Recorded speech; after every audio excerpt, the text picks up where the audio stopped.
Okay lang kahit medyo tinanghali. Punta kami tuloy. Papaliwanag yan. Paliwanag lang. Oh, sexy naman ang likod. Yan.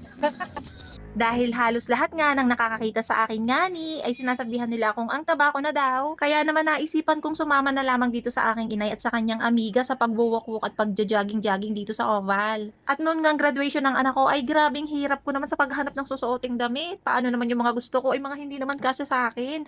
Totoo nga na mataba na talaga ako. Aminado naman ako dahil bihira nga ako maglalabas ng bahay kasi nga work from home ako. Lagi lang ako nakaupo. Tapos bihira naman ako magagalaw talaga. At dahil bakasyon na naman nga si Denver at wala na akong inaasikaso tuwing umaga, kaya pwede na akong mag-jogging uli or mag-walking-walking. Nakakatuwa nga at ang dami kong nakita mga kakilala dito sa Oval, mga dati kong kasumba, mga classmates ko dati. At hindi naman ako pinapawisan sa paglalakad, kaya sabi ko ako yung uuna na sa dalawang senior citizen na ari. Ako hindi naman talaga pinapawisan, kaya ako yung nag-jogging-jogging. Ba't nakakatuwa, nakailang ikot din naman ako at yun nga, pawisang-pawisan ako pagkatapos at pag uwi sa bahay, ang sakit ng paa ko kasi hindi naman ako sanay talaga.